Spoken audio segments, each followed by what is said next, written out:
ஒரு நாள் என் நண்பனை பார்ப்பதற்கு அவன் வீட்டுக்கு சென்றேன். அப்பொழுது ஒரு கோழி குஞ்சை வைத்து ஏதோ முணுமுணுத்துக் கொண்டிருந்தான். நான் அவனிடம் கிட்டே சென்று என்ன செய்கிறாய் என்று கேட்டேன். அதற்கு அவன் சொன்னான், இந்த கோழி குஞ்சு சிறிது நேரத்துக்கு முன்பு வரை நன்றாக விளையாடிக் கொண்டிருந்தது. ஆனால் இப்பொழுது அது இறந்துவிட்டது. அதனால் நான் கோழி குஞ்சு உயிர் பெறும்படியாக இயேசுவிடம் பிரார்த்தனை செய்து கொண்டிருக்கிறேன் என்று சொன்னான்.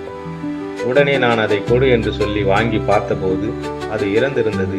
உடனே நான் அதை அவன் கையில் கொடுத்து, தூக்கி போட்டு விட்டு வா, அது இறந்து விட்டது என்று சொன்னேன்.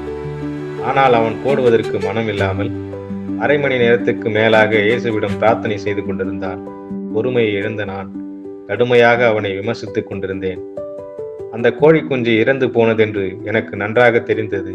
அதனால் நான் சொன்னேன், இயேசு இயேசு இயேசு என்று சொல்லுகிறாயே, அப்படி உன் இயேசு உன் கூட இருந்தா இந்த கோழி குஞ்சு உயிரடைம்படி செய்ய சொல். அப்படி அது உயிரடைந்தால் நீ சொல்லுகிற இயேசு உண்மை தெய்வம் என்று நான் ஒத்துக்கொள்கிறேன் என்று சொல்லி அவனை கேலி கிண்டல் செய்து கொண்டிருந்தேன். 45 நிமிடங்கள் சென்றும் கோழி குஞ்சு உயிர் பெறவில்லை. உடனே மிகவும் அவனை கடினமாகவும் அவமானப்படுத்தும் விதமாகவும் கேலி செய்து கொண்டிருந்தேன். அவன் கடைசியாக முயற்சித்துக் கொண்டிருந்தான்.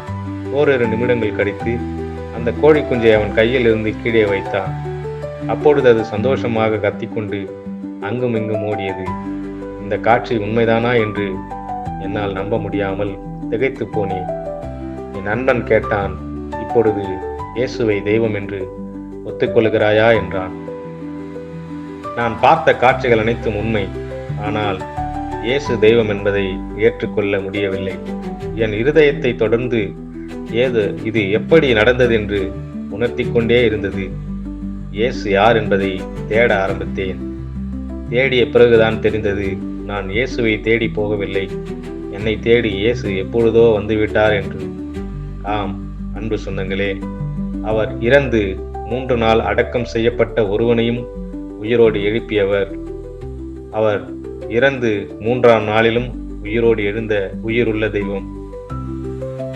நான் பார்க்கும்படியாகவும் உணரும்படியாகவும் என் வாழ்க்கையில் அற்புதம் செய்த இயேசு உங்களுக்கும் அற்புதம் செய்ய வல்லவர் என்பதை அறிந்து கொள்ளுங்கள். ஆமே. இதுபோன்று சாட்சிகளுண்டான வீடியோ பெறுவதற்கு HWM TVM சேனலை சப்ஸ்கிரைப் செய்து கொள்ளுங்கள்.